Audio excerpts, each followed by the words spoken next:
6 o'clock. So, Evelyn Simbes Tripolum Plexin. A very good morning and welcome to Kusile Breakfast Show. Siyabonga ukuthi nina namhla ekuseni maswati lamahle nikhethe kuvuka nathi lo mhla on the show. It's a beautiful Thursday morning. Lonvuselako ngilungelele makakwela ngemnguni. How do you do, Mnguni? It is a beautiful Thursday morning indeed. We are looking at the fourth day of our Kusile Breakfast Show this week, and we won't be stopping the chain yet. No one is going to stop the chain. We are still cruising nicely. Starting the day on 14 degrees Celsius, temperatures expected to rise to 27 degrees Celsius. Sitawubona ke nesibaya singena elangeni laso lesine njengoba ke siqale ngemsombuluko. It is day 4 of the Sibaya, where we have seen Eswatini from all 4 regions of the country heading to the royal call ukuthi kuyiwe khona esibayeni lapho khona kuqhubeka yona the People's Parliament. But ke lokho ngilokunye lesitakubuka lusuku lusaqhubeka nakuletinye inhlelo on the show today.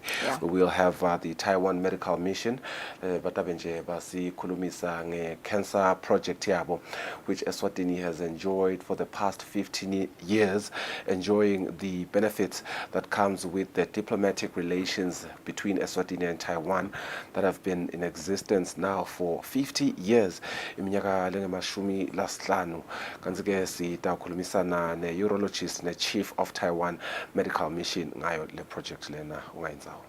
Sitaphenze sikhulumisana na health promotion officer losuka khona iTigo letempilo Stomolkhele sitakumela ukuthi inyanga yamphala solo sibuka dona nje tindzaba the mental health awareness. Sitaphe sikhulumisana nalo mhla ekseni kuva kabani nje ukuthi vele yintimvu lesingadenda kuzama ukuthi sihlale sigcine i-mental health yethu ikahle. Sitakumela ukuthi kuningi lokwendekako lokujugarisha ukuthi umvu angaphili kahle engqomveni kusukela kubantwana babhulisha etikolweni sokwenza ukuthi abantwana sebane depression kanjalo nabantwana abatsala kubonile kwendeka labanye ba disturbeka bangena ku depression ngesikhathi stabo COVID-19 tiningi ngetimu letingamenda umumfu ukuthi i-mental health yakhe ingabe ngile stable. Sitaphe sikhulumisana naye nje health promotion officer nomfexeni at 7:30 kuzama nje kwanzisa lwati ngalo leli langa le noma ke lenyanga lena i-mental health awareness day. Lesikhathi asibuke tindzaba lethamba embili kumaphephandaba.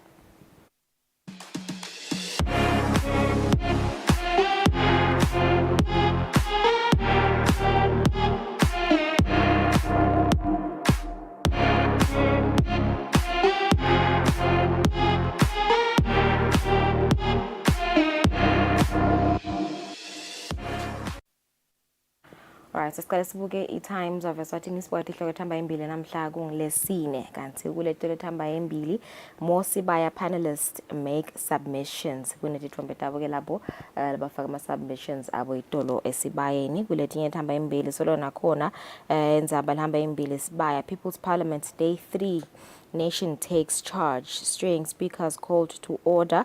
Royal family members not spared, timer displayed. More on the story on page 2. Bulletin ethamba embili woman held for 535,000 Malayani green pastures fraud. Bulletin ethamba embili mic grabbing saga. Siso had spoken for 2 minutes and 7 seconds.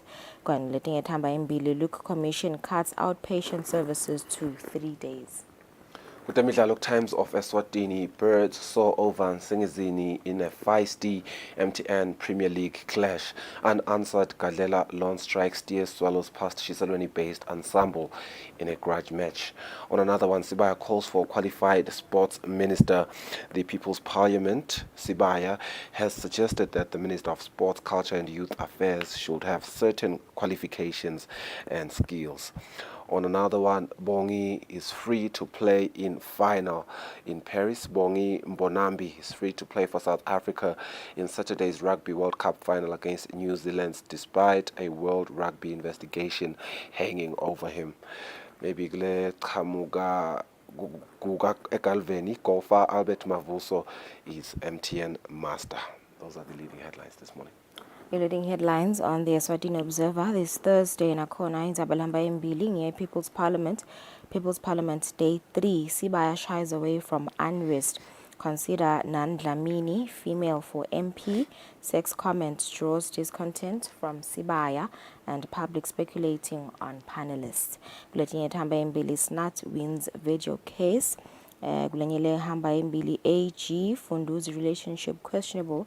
Nokusho kwa Ashraf and artist Mourn Smalls.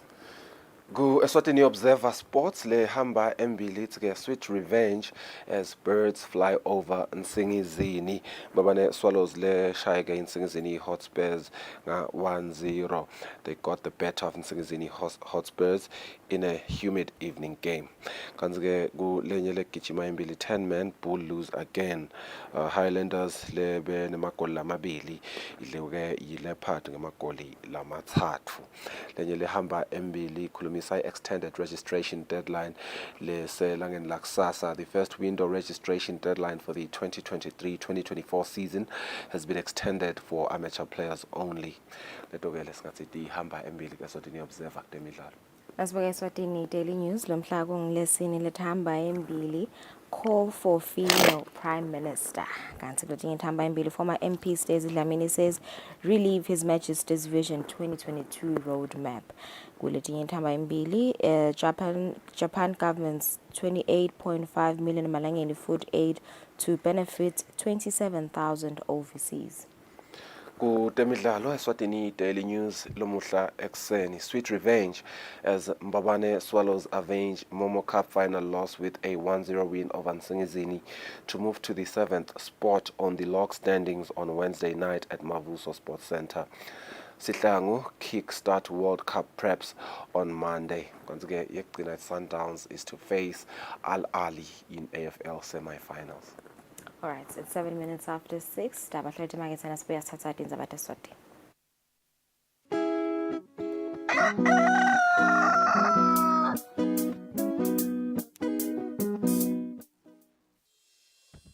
Umsakazo wetithombe iEswatini TV utibophelele kuhlonipha nekulandzela umgomo wetekusakata loweluswe libandla letekuchumana eVeni. Ngephansi kwalomgomo sitimisele kusakata tindzaba letiya ngaleso sikhatsi tindzaba letide emagama lapho sheme letitsembekile letitsinza tonke tinhlangothi naletisebaleni kusukela kutepolitiki tetemphilo tekulima tetinkantolo netemhlaba wonke jikelele siniletsela tindzaba njengoba tinjalo ngaleso sikhatsi letenteka ngaso. Kanzi kulomsakato siphindze sikulethele lonke luhlobo lwetemidlalo kusuka emidlalweni welibhola letinyawo kuye emidlalweni ledlalelwa ematafuleni kanye naleto letiqhamuka ngaphandle kwakuleli. Leti tindzaba lowutiletselwa ngumsakazo wetithombe iEswatini TV.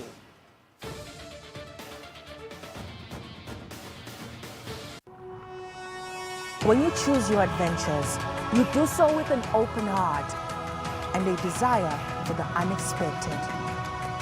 You embark on journeys to discover new worlds full of wonder.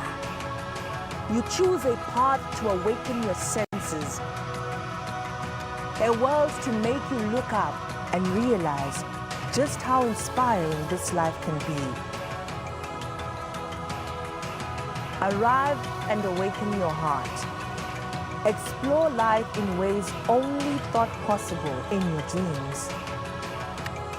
Discover just how far you'll go to expand your understanding of life's greatest mysteries. There's just one place on this planet with so much to offer. Now is the time for you to have the royal experience in the kingdom.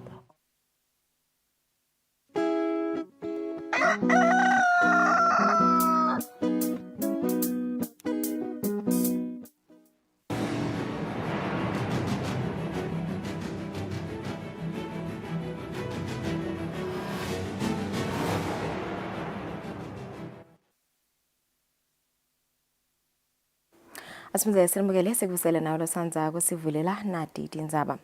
Libandla lelikhethiwe ukuthi likhulume isibayeni ipanel elichubeke nekwetfula tinkhulumo talo isibayeni. Leli bandla likhulumise tindzaba letitsinza ukuthuthukisa ematiko ahulumende lamanengi.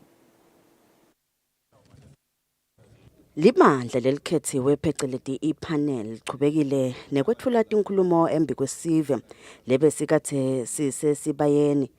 Leli bandla lethule tinkhulumo ngetindzaba letehlukene letiphatselene nekuthuthuka kwelive leSwatini. Umvanenkosi Guduza ukhulume kabanti ngekubuketa emaphakelo etinkhundleni nangekukhula kwemaphakelo etiko letinkhundla. Kufanele leticelo tiqhamuke etinkhundleni. Njengeticelo tonke tembuso tematiko elitiko tahulumende tiqhamuke ematikweni tiyele endlungulu ka PBC lalapho kufike kuqwaninge khona ticelo bese ke iyabiwa imali yakhona. Nalapha ke lecelo lethu atilakanyane naletinye ticelo tematiko ahulumende. Kungabi ukuthi ucha la tinkhundla sitaniketa RDF sitendela phansi tinkhundla ngaleyo ndlela. Lilunga lephalamende lenkhundla yaseMbabane East Welcome Dlamini ukhulume kabanti ngeluhlangothi lwensha netebuchwephesha. Uvete ukuthi kumcwako ukuthi indvunankulu lotawubulawa ingwenyama abukele kucinisa tekuphepha eVenezuela. Nawubuka lokulokwentekile la eveni wakhomba ukuthi siyaceka kancane tindzabeni tekudetector indzaba taka intelligence lesingasho ukuthi my early warning systems bekufute ngabe intelligence yakubona lokwendeka so uyadibuta ke uLswati ukuthi engabe sebakwendile indloku sayasiyembili nje ukuthi lete safety and security sakakhona lama systems so kuyilo live kenyalo ukuthi abe khona lama systems. Mabhalane lomkhulu etiko letinkhundla noNhlanhla Dlamini ukhulumise indzaba yesikhwama sekuthuthukisa tinkhundla. Dlamini uvetile ukuthi lesikhwama sekulwa nebuphuya nekususa kati yetiko.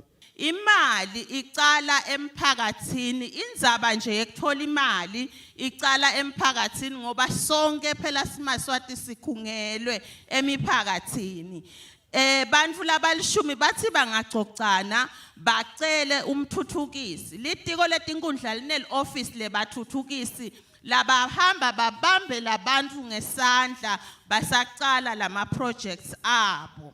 Lowake waba ngumabhalane welibandla letindvuna tembuso umbuso Dlamini ukhulume kabanti ngekuthi live ligcile kakhulu ekusebenziseni inzuzo lebuya kasakhu etinhlangothini letiningi telive letifaya ekhatsi emaphakelo ematiko.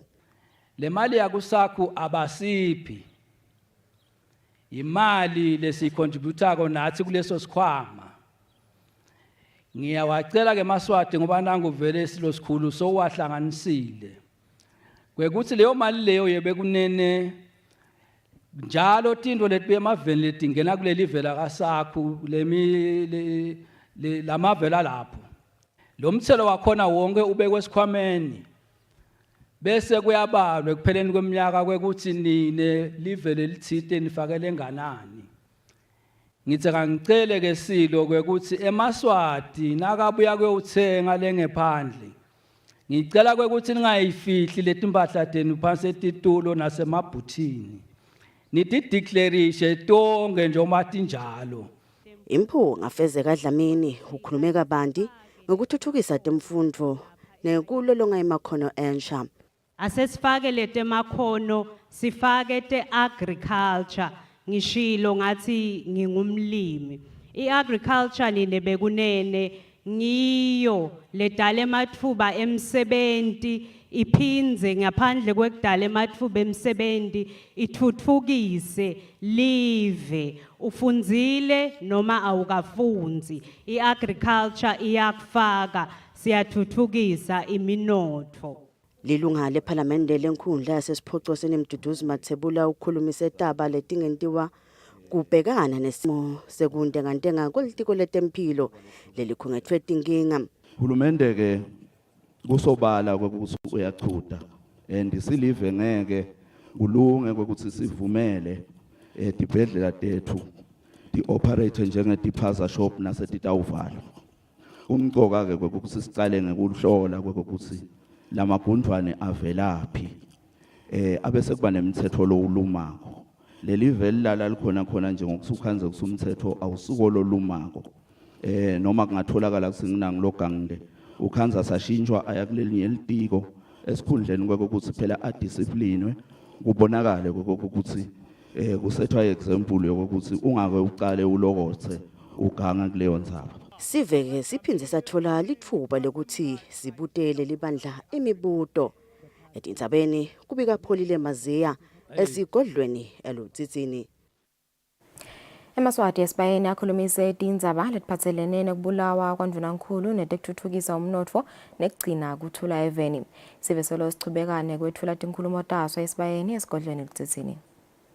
Live lakho tinkhundla lihle ligcelile emane linyunzelwa ngema grassroots lephasi kuma grassroots kubolile kufile kwangangqwatshwa kwashiswa kwaba ngumlotha nalowo mlotha waphephuka.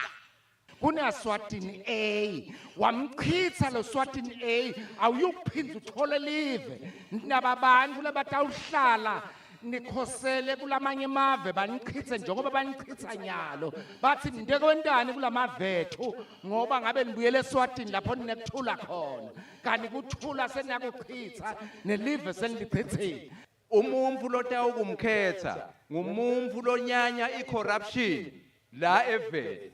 Live lifile libulewe icorruption silo sikhulu kunebantfu lapha labasebenta ngekwekuthi kufuna ukuthi babhashiswe sifuna mvunankulu lotawuyenyanya icorruption. Ndunankulu lesimfunayo sina ndunankulu longakabuke ukuthi ungokabani udala ngubani ukhona ilophethe ekhayikini ngangibekise nje makucashe embuthweni ngamaphoyisa akubuke labantu labale emaphandleni lababethu labasebentako uqobo utawubuka ukuthi ngibikhala lithi losebentako lithathe umuntu abe munye lo muntu lo losebenta emaphoyiseni ngasosikhathi baningi labantu abatawulaya kuye unlike utawuthatha umntana wesiphathimandla uyomfaka emsebentini wendala lapho fanele ukuthi adlala lapho.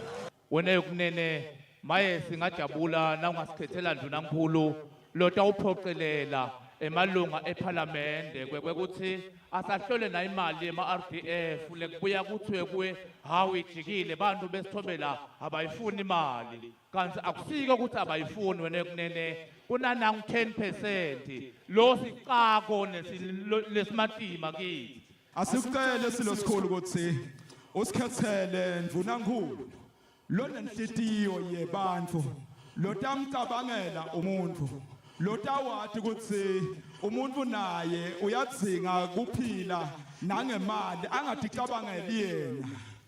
Kunamalunga eParliamente leswakhethile afike amanasi anciphise kwakhiwa kwemasekhula lamasha kuthi bona batewudla kahle sivele lesibakhethile sibulawa yindlala.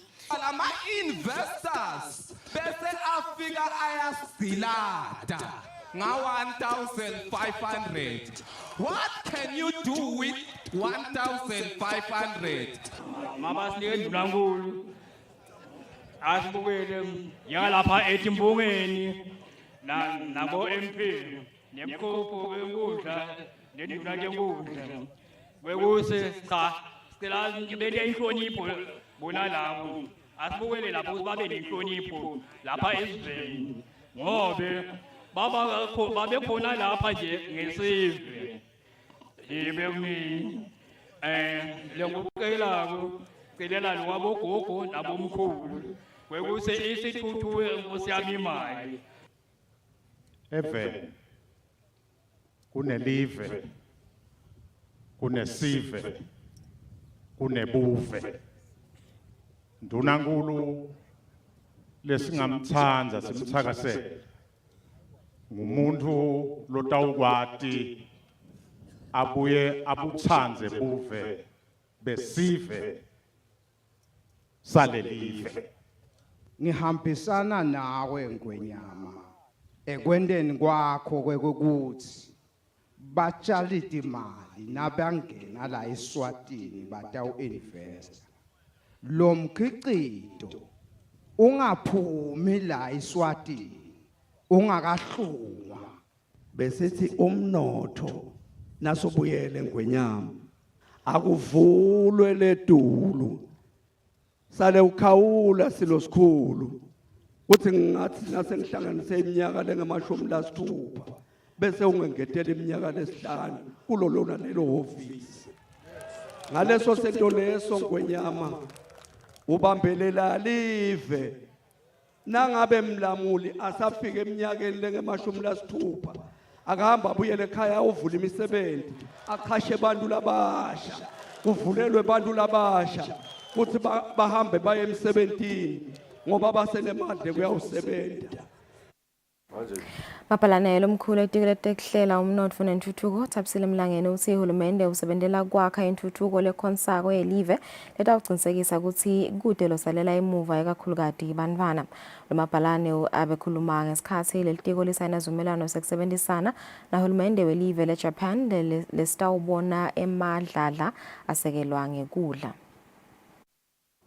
Ngalesivumelwano lesayiniwe sitawubona imali lenganga 28 million emalangeni isebenziswa ukuthenga kudla kuthengelwa abantwana labadla kumadlala lahlukene.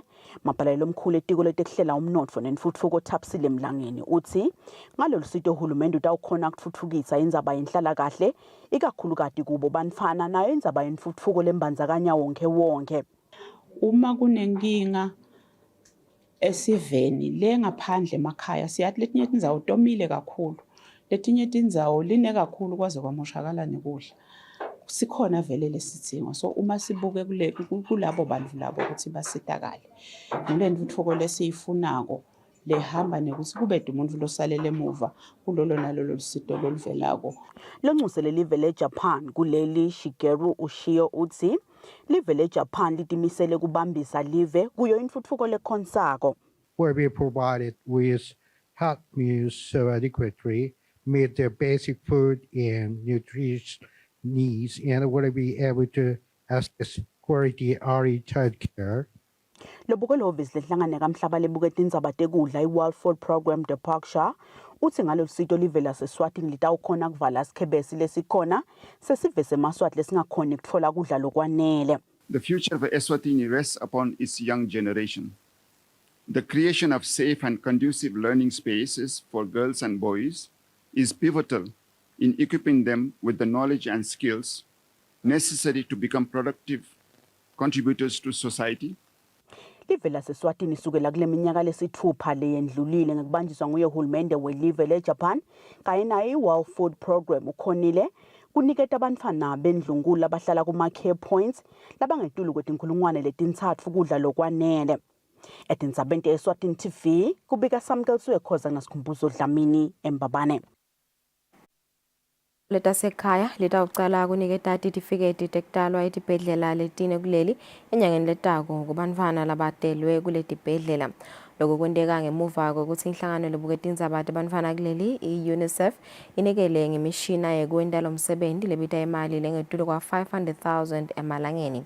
Mapalane lomkhulu kuleli tiko Nhlanhla Nxumalo uthi bafise ukuthi letibhedlela tigcine setisita nesive lesisebhudane nato lesolo singakabhalisi titifiketi tebantfwana. Lisekela lalobuke emahhovisi ka-UNICEF lithi besekele lo msebenzi ngoba bayakholelwa ekutheni live lingawufeza kangcono umgomo wakamhlaba lothi kulungelo lemvana kwekuthi abhaliswe futhi aniketwe buve bakhe nakatalwa uma live linale mishina. 550,000 emalangeni is a role that we are playing in making sure that the rights of children are fulfilled. Mapalane lomkhulu etiko letasekhaya Nhlanhla Nxumalo uchaza ngetibhedlela lapho khona kutawucala lolu hlelo. Semkhuzweni Health Center, nasenhlangano Health Center, Pixby Government Hospital, nakumasebathanjeni Health Center, okwemukela sipho lesihle lesikhulu lapha sipha sona semishini yekusebenta lokufaka ekhatsi emaprinter, lokufaka ekhatsi ema-computer nema-desk netitulo. Letintfo leti labasipha sitona baka-UNICEF tiyawusita litiko emkhankasweni walo wekuthi lumikise lusito lokubhalisa abantwana etibhedlela nabatalwako. Ngekusho kwembiko lobuketela ubhaliso kuleli lweminyaka lophelile bamfana labadalelwe etibhedlela ngawo lomnyaka bangu-28,541 kepha lababhalisele titifiketi bangu-12,477. Etindzabeni teSwatini TV nginginelisiwe Ndlangamandla Embabane. Tinkampani netinhlangano ngekwehlukana setisekele luhambo lwenhlangano yeSwatini Breast and Cervical Cancer Network lolatiwa ngeBrave the Breast Challenge ngetimali kute kube yimphumelelo. Lolu hambo lutawuba khona ngeMgcibelo lesiya kuye.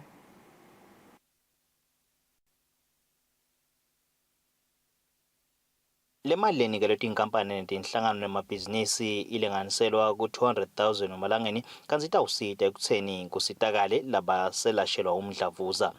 Tinkampani letifika kuletilishumi setilusekele ngetimali nangaletinye tindlela lolu hambo lolutawubanjwa ngeMgcibelo lesiya kuwo. Umcondzisi waka-Breast Cancer Network tengetile kubheka uthe letimali titawudlala indzima lenkhulu ekusekeleni labagula ngemdlavuza. So in this era where donor funding is dwindling, we are finding it very difficult to support other services that we would love to do, especially for our cancer patients. Letimali titawusisita kakhulu kusita tigulane tetfu njengoba kutiyisa lena nalena etibhedlela kudzinga tona timali. Nesicubulo sikhulumisa bumcoka bekusekelwa emndenini kwalabanamdlavuza ngako-ke sitawuchubeka sihambise lwati esiveni. Mathokoza Shongwe ukhulumele labanikele. I know very well the importance and the depth. Siyabubona bumcoka bekuhambisa lwati ngamdlavuza. Kungako ke sithe asifake isandla nathi ekukhini sinikele ukuthi lolu hambo lube yimphumelelo ngeMgcibelo. Ngale timali sithi lenhlangano ayichubeke netinhlelo tayo ifundzise sive ngamdlavuza. Solo kusuke inyanga lesetulu lenhlangano ke solo ifundzisa tinhlangothi nemimango iphinzeke ihlola sive umdlavuza mahala. Kanti ke into labatawenda kude kuchubeke umnyaka. Kanti ke into labatawenda kude kuphele umnyaka hayi nje inyanga lesetulu kuphela. Etindzabeni kubeka Giyani Msibi ngisembabane. Lihhovisi leliphina ndvunankhulu hlangothi lelibuke tindzaba tebulili lithi kuyakhutsata kubona sive sititeka tindzaba tekucedza kuhlukubeteka esibayeni siphindze sifuna netisombululo. Lobukele lihhovisi nomzamo Dlamini uthi kuva emaswati ateka letindzaba ngalendlela kubaniketa litsemba lekuthi live litakuncoba kuhlukubeteka kwalo lonke lihlobo.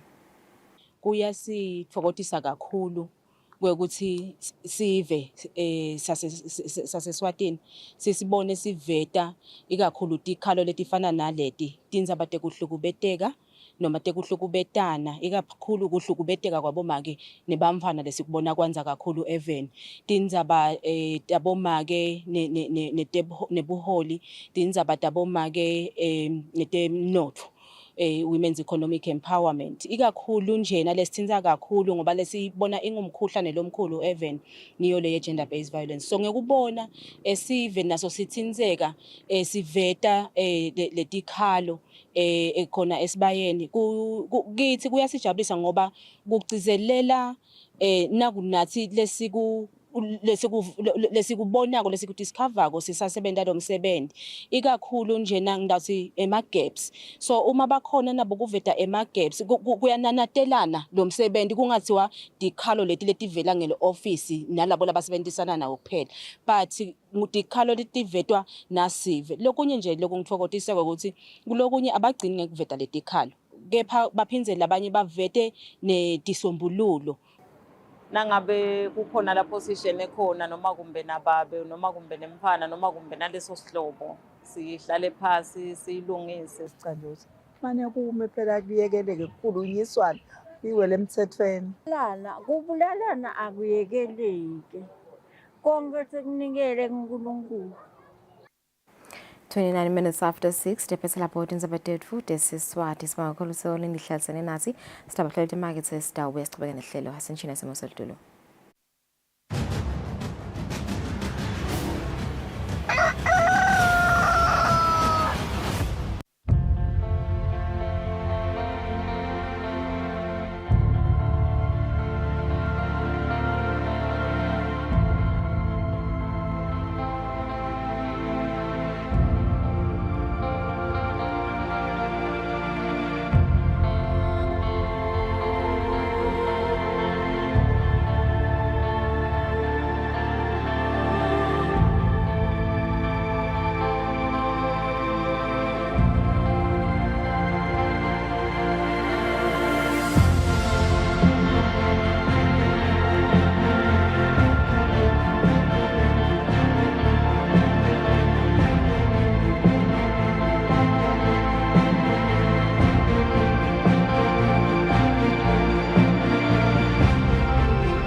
When you choose your adventures, you do so with an open heart and a desire for the unexpected. You embark on journeys to discover new worlds full of wonder. You choose a path to awaken your senses, a world to make you look up and realize just how inspiring this life can be. Arrive and awaken your heart. Explore life in ways only thought possible in your dreams. Discover just how far you'll go to expand your understanding of life's greatest mysteries. There's just one place on this planet with so much to offer. Now is the time for you to have the royal experience in the kingdom.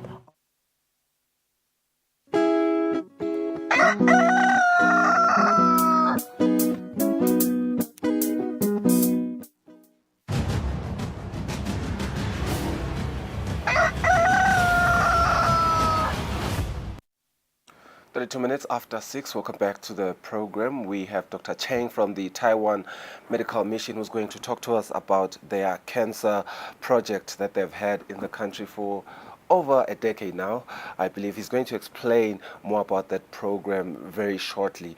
But before we get into that conversation, perhaps we want to just highlight how much of a burden cancer is in the kingdom of Eswatini. Hence, we've seen also the Ministry of Health rolling out the HPV vaccine program that has been ongoing for the past 6 months, I believe, as well as, just strengthening the cancer response in the country. But it is not doing that in a silo. It has assistance from some of non-governmental organizations and governmental organizations. The Taiwan Medical Mission is also doing a great job in the response for cancer. Dr. Cheng, welcome to the program.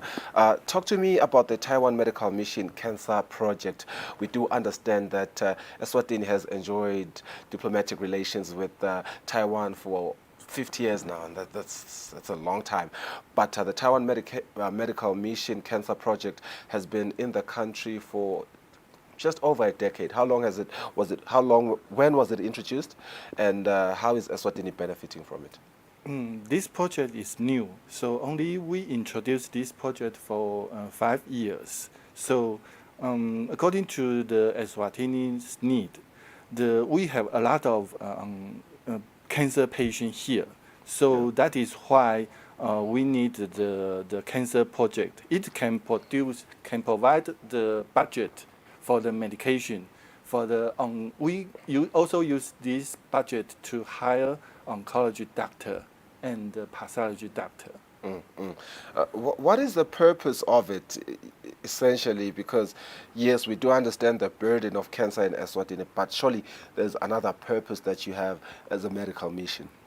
Purpose of medical mission wanted to not only take care of to do the medical care, right. But also the public health. And about the cancer project, we also want to find the cancer in early stage. Right. That is our goal. Early detection of cancer. Yes. Makes sense. Talk to me about the most common male cancers out there. Yeah, the most common male cancer, not only in Eswatini but also in all of our the most country. The prostate cancer is the most common one. Yeah. Are we able to detect it at an early stage, or patients come when it's bad? Are patients even responsive to the care that you are providing? When we want patient, we want all of us can have cancer screen. We want all of the people in Eswatini can aware of that kind of screen. And if we can detect this cancer early, and we can cure this cancer. Yeah. That is why we don't want to do supported care of this cancer patient. We want to cure them. Yeah. Let's talk about Are the people, though, able to come to the hospital at early stages? Not easy. We need to do a lot of public education. Okay. During the outreach, during a lot of conference, we also give people a lot of health education. Penile cancer. Sorry, I want us to take a quick commercial break. We'll be right back.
All right, welcome back. We're still with Dr. Cheng, the chief of Taiwan Medical Mission. He was explaining to us how prevalent prostate cancer is amongst men, and that there's quite a lot of public awareness that has to be done, because not many of our men in the country seek for health care with regards to prostate cancer. Early detection is very key, according to Dr. Cheng. But Dr. Cheng, I understand that it's not just prostate cancer that is a burden, particularly when it comes to males. There's also the prevalence of penile cancer, and from my understanding is that both these cancers are around the genitals. Talk to me about penile cancer, what it is really, and how prevalent it is in the country. Penis cancer, guai cancer, that is a special product in Africa. Because of the HPV virus, human papilloma virus. Yeah. This kind of virus cause guai cancer and the cervical cancer. Okay. So because of the prevalence of the HPV virus, we have a lot of guai cancer. Every 6 months in my clinic, there should be 2 or 3. Wow.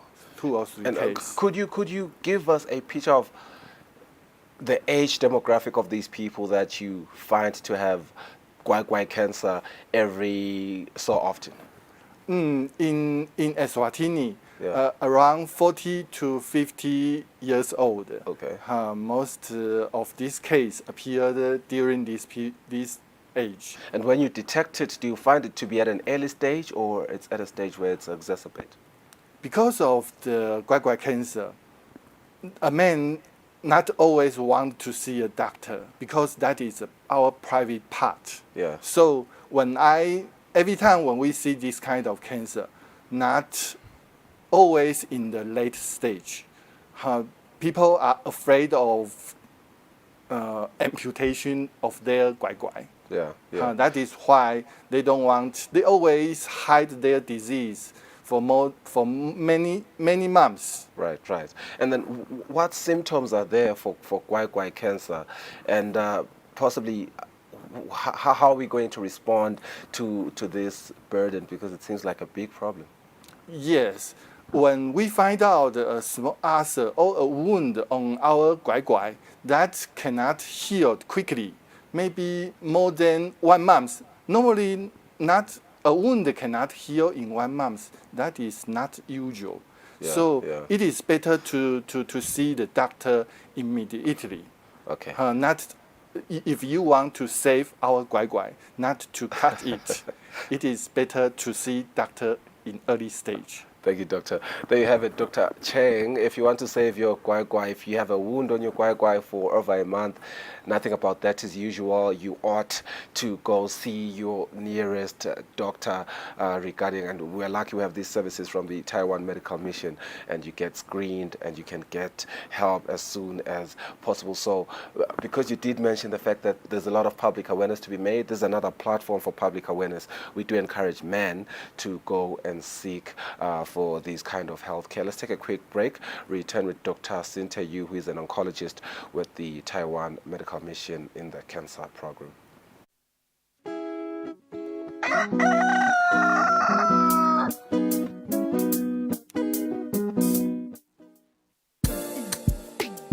This weekend is Eswatini, your official weekend party starter. Tune in for the best of entertainment. We're bringing you the hottest music videos and live studio interviews with your favorite celebrities. We're giving you a front row seat to the latest fashion trends as well as your weekend gig guide. Join us live on social media and call in to send your shout-outs. Be sure to catch our movie segment where we review and give updates on all latest movies. Catch This Weekend Eswatini every Friday at 5:30 p.m. live on Eswatini TV. Let me tell you about my crush. Nenzale inhlitiyo yami embi kwakho njengebudala. Ngondlo isiswati. It is 3 in the afternoon. We are back in the living. For men are so kind towards creation more than they even were to their own creator. I am the greatest of this generation. They'll be calling me the girl who made poetry look cool, yo. Cool.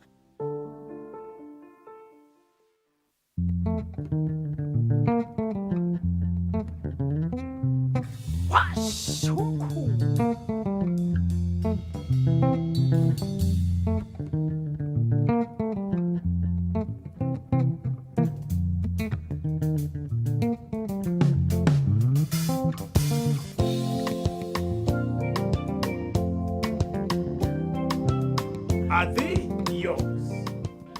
Ngabukela ke washa umkhukhu every Sunday at 3 p.m.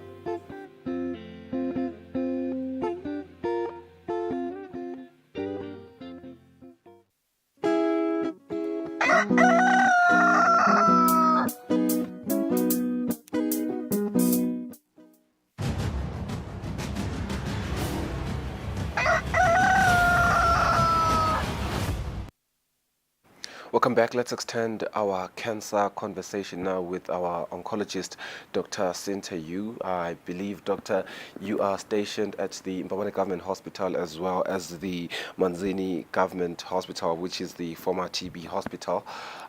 Let's talk about cancer. We just spoke about male cancer with Dr. Cheng. As I greet you, talk to me about the prevalence of female cancer. We're running against time. This is why I'm just trying to combine everything. Talk to me about the prevalence of female cancer and, you know, the challenges when it comes to patient care. Thank you for having me. So in the country, the most common female cancer, as well as both males and the females combined, is cervical cancer. So yes, so it's not only the most common cancer; it is the #1 cause of cancer related deaths in the country. Wow. Yes. So it's followed by breast cancer and Kaposi sarcoma as the second and the third breast cancer. Yes. Okay. And the Kaposi sarcoma, which is a form of, in a way, a skin cancer. Okay. Yes. Wow. Okay. Cervical cancer, I believe the Ministry of Health has rolled out an HPV vaccine rollout program, which is doing fairly well. But I understand that there are other programs like the Taiwan Medical Cancer Project. What are you doing this side to make sure that we at least curb this burden that is cervical cancer? So the Taiwan Medical Mission Cancer Project supports from screening, early diagnosis, treatment, and then supportive care. Okay. So vaccination is one critical component of cervical cancer prevention. Then you have screening, whereby patients should come before developing symptoms to be screened. You miss that opportunity. The next phase is early diagnosis, as early as possible when you have symptoms that has to be diagnosed, whereby we have... And sorry to cut you, you encourage people to come for screening anytime, as early as they can, right? Yes, of course. And yes, how is that going? Are people coming for screening? Yes, we have the screening services at regular facilities and in campaigns, so it is available across the country. Yeah, and I do believe you want to make sure that people that get to a point where they have to be treated is a minimal number. Do we have people that are currently being treated for cancer? And if you compare the number of people being treated and the number of people that come just for screening and early diagnosis, what's the ratio there? Are we doing good? Yes, I can say we have seen encouraging improvements over the last few years in terms of the number of people being screened. Right. And then the number of patients presenting in early stage. But still, unfortunately, most of our patients are presenting in advanced stages. Yeah. And what would you say is the most common challenge in patient care? I would repeat again, because late presentation is the biggest challenge. Late presentation and diagnosis in our setup. Then another important challenge, as we have been saying, is infection-related cancers are a critical component in the country. And then in the background, for some of the cancers, HIV plays a significant role. Yeah. Infection-related cancers. What do we mean by these? One could say it's self-explanatory, but it's scientific, so we need it to be broken down. Infection-related cancers, which ones are these ones? We have cervical cancer, which is HPV-related, penile cancer, as Dr. Cheng was saying, anal cancers, vulvar cancers, and then throat cancers. These are related to HPV. And then we have another important infection-related cancer in the country in the form of liver cancer, which is mostly related to hepatitis B virus infection. Well, my initial understanding about HPV was that it operates mostly around the genitalia. And you just mentioned throat cancer, and you mentioned HPV. How do we get there? HPV is prevalent in the community as a society. In adult population, you have HPV. But normally our body clears it. Probably more than 90% of us clear it in about 6 months or so. But with different sexual exposures, including oral sex, the exposure to HPV and the relationship with throat cancer comes in. Okay. Thank you, Doctor. I want us to talk to Ms. Wang, Ms. Ingrid Wang. She's the coordinator of the Taiwan Medical Cancer Project, right after the break.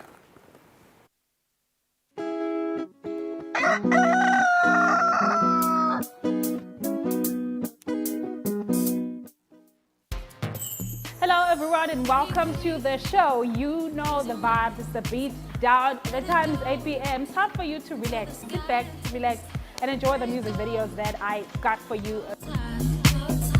Moving no direction, like it's a calling. Been alive in the middle of nowhere. Shake the ground and burn the air. So yeah, you don't have to hold back for anything or anyone.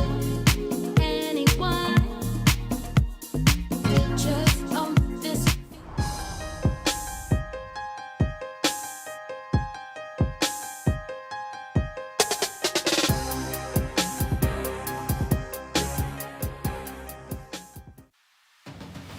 What do you think the best part of traveling is? Is it the food, or is it the conversation, or is it the sights and sound? If you're ready to explore, we are ready to show you the best way how.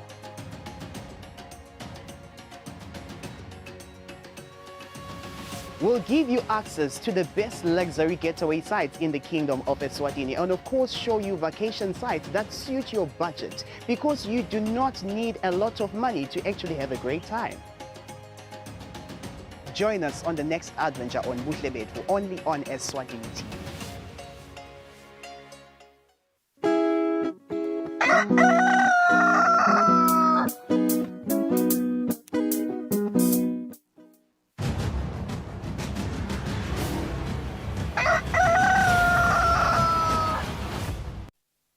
9 minutes before 7, let's talk to the coordinator of the Taiwan Medical Mission Cancer Project, Ms. Ingrid Wang. Welcome to the program. I understand Eswatini has enjoyed this project now for nearly, 5 years? 5 years, yeah. And the Taiwan Medical Mission has been in Eswatini for 15 years. Yes. I want us to talk about this project in particular. As the coordinator, I'm sure you have things that you want to achieve, but there must be some challenges as well. How are you doing in that regard? Thank you for having me. My name is Ingrid Wang. The goal for the Taiwan Medical Mission Cancer Project are the strengthening early diagnostics, care, treatment of cancer in Eswatini. Okay. We have 5 main things to do. Okay. The first is the medical service support. Taiwan Cancer Project has an oncologist doctor, Dr. Sinta here, working in the both Mbabane Government Hospital and Manzini Government Hospital to improve the clinical capacity of the chemotherapy unit. Okay. And the second is laboratory service support. We have a well-trained pathologist doctor, Dr. Perry, working in the government hospital to improve the diagnosis of the cancer. And the third is medical training. We provide medical training for medical staff to improve their knowledge and the skill for the cancer patient management. Okay. And the fourth is provision of cancer-related supply. We have a budget to purchase some essential cancer-related medical supply and medication for cancer treatment.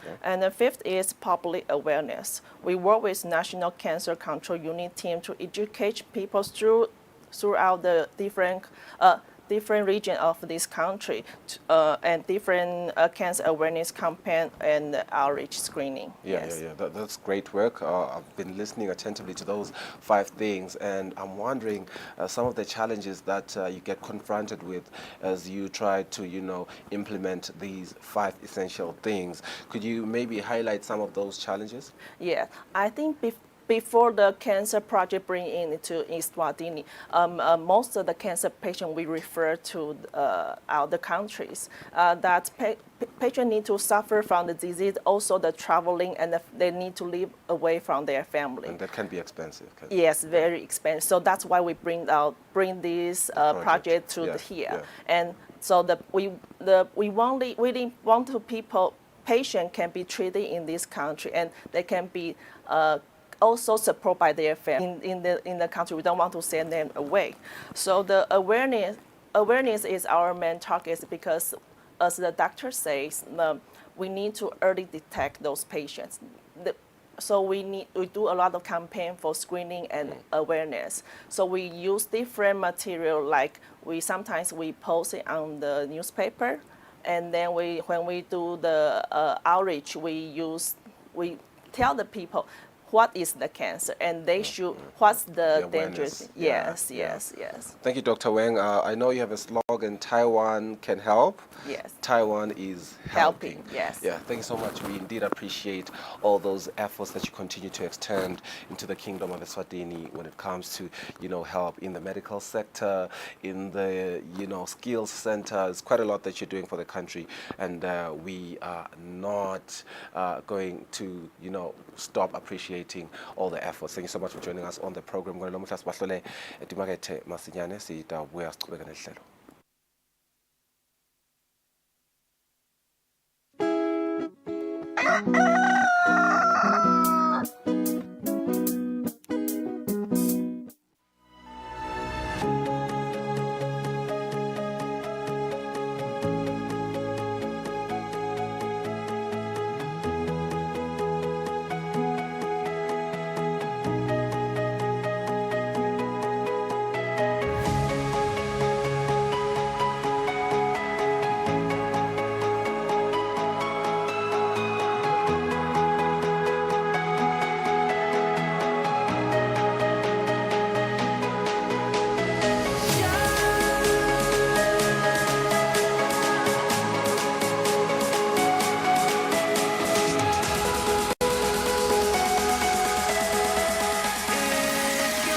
Unkosikisele nje imizuzu lemine kubumbane insimbi yesikhombisa lomuhla ekseni sithanza kubane base Taiwan Medical Mission lolu I believe inzaba yemdlavuza lapha even inzaba lebe isolovele inzaba le health ministry idama kakhulu ukuthi responde kuyo sibonile luhlelo lwe HPV vaccine rollout le by the way is expected ukuthi uma bacetha with the young girls nabo babe kungathi batawuthola ke lo mjovo ngoba le HPV i-virus lekhona kubo bonke abantu but it's quite essential ukuthi kucalwe kuma young girls because cervical cancer is the most prevalent cancer and lo ukuthi ke uma ngabe treatwe esikhatsini lesi ngabe isengaveli khona njengebe vaccine jisebenta kulabantwana kutasita kakhulu kuseta kakhulu silive sifisa I recall ukuthi vele betempile bahlali bayikhuluma yena ndzaba ukuthi bese kuba iburden ngala imalini ekhulumende ngalokuthi mangabe nje umvusa kavelile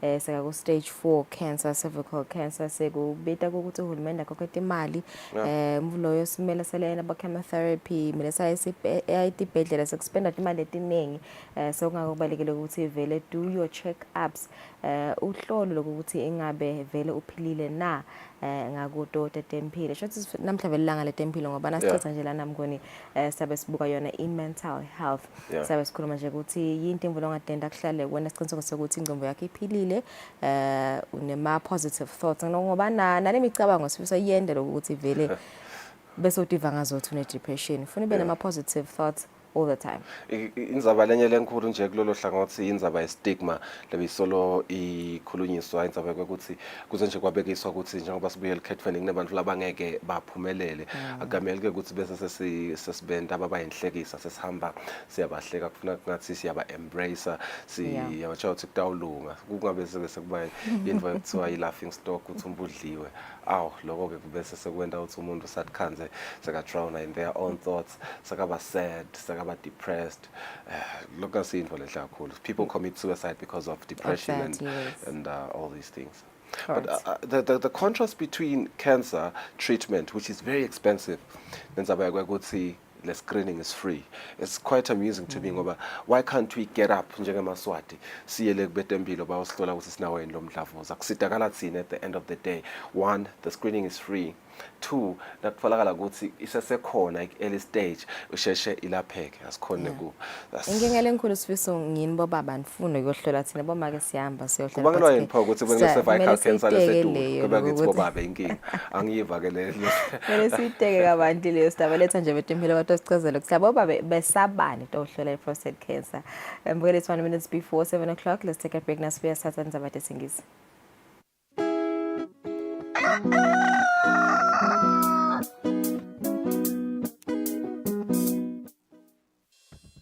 We at Eswatini Television Authority are committed to observing the Eswatini Communication Commission's Broadcasting Code of Conduct. Under the code, we are committed to broadcast news that is current, free from hate speech, accurate, balanced, and fair. From politics to business, health, agriculture, courts, and global news, we bring you the latest updates as they happen, when they happen. We cover all the sporting codes from the football pitch to the chessboards. This is Eswatini TV News.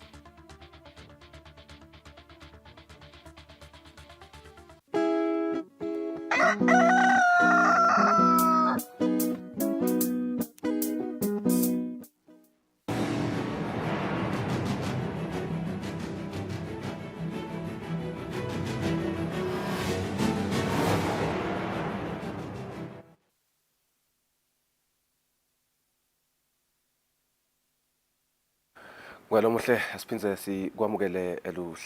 about to get into our segment whereby we give you our English bulletin. So please enjoy. The panelists that were chosen to make their contributions during the People's Parliament continued with their submissions on the third day of the Sibaya. The panel discussed issues on developing the various ministries of government.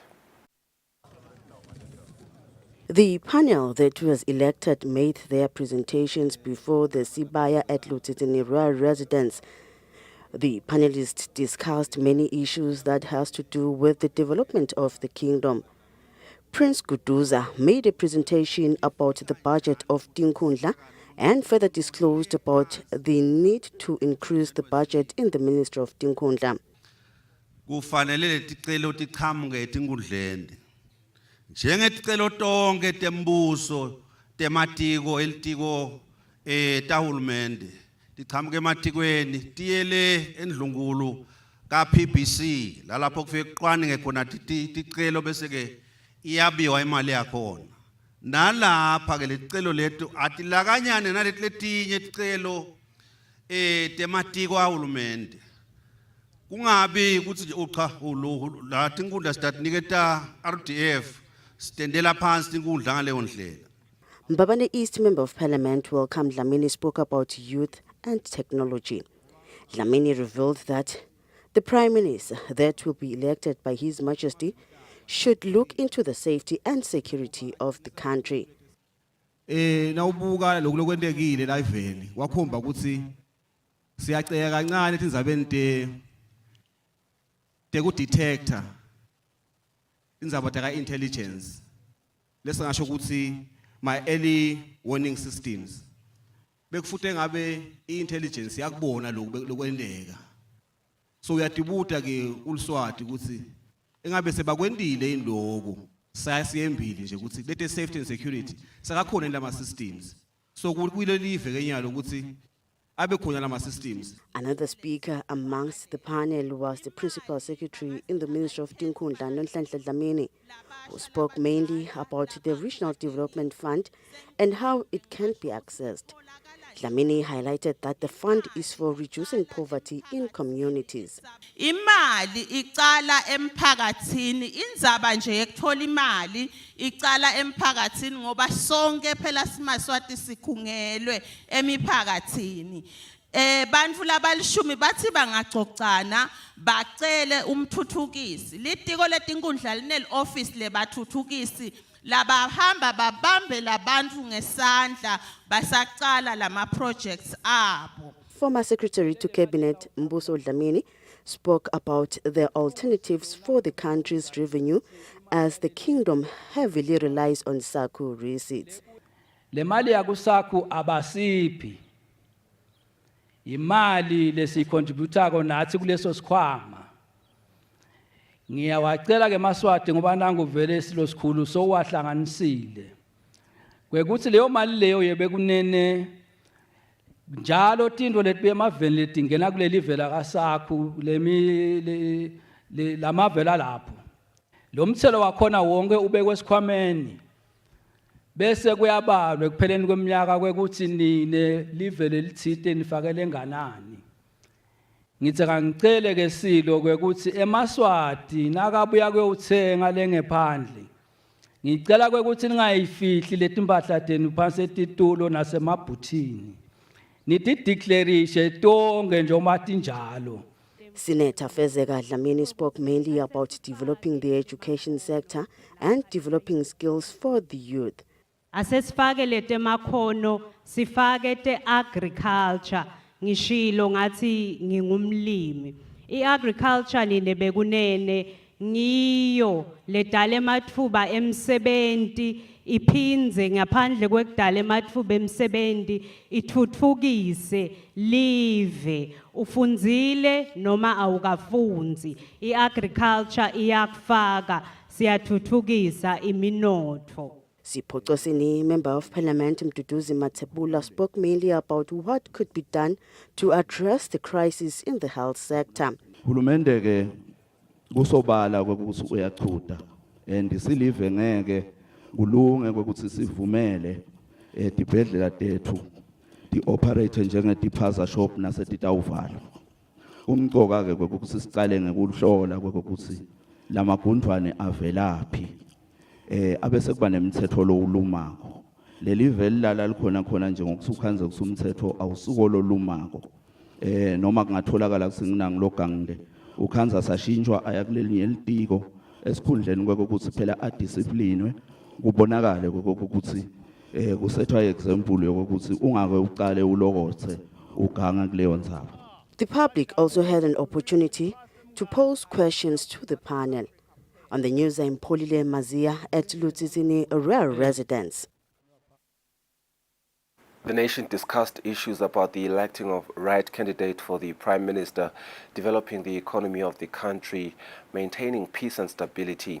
The public made their submissions during the People's Parliament at Lutsitsini Rural Residence. Tinkhundla lihleli ligcelile emane linyunzelwa ngema grassroots lephasi kuma grassroots kubolile kufile kwangangqwatshwa kwashiswa kwaba ngumlotha nalowo mlotha waphephuka. Eswatini A wamchitha lo Eswatini A awuyuphinda uthole live nababantu labatawuhlala nikhosele kulamanye mave banichithe njengoba banichitha nyalo bathi ndekwentani kulamavethu ngoba ngabe nibuyele eSwatini lapho ninekuthula khona kanti kuthula senakuchitha nelive senilichithile.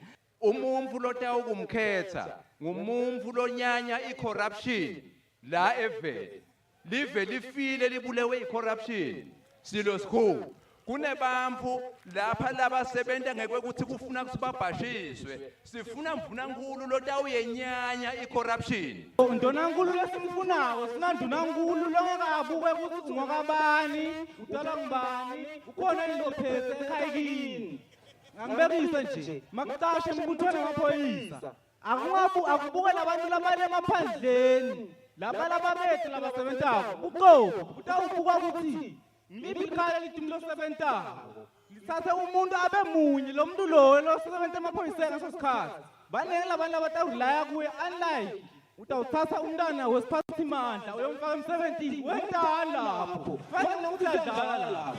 Wena yokunene maye singajabula na ungasikhethela ndunankulu lotawuphoqelela emalunga eParliament kwekuthi asahlole na imali ema-RDF lekubuya kuthiwe kuwe hawu ijikile bantu besithobela abayifuni imali kanti akusike ukuthi abayifuni wena yokunene kunanangu 10% lo sicako lesimatima kithi.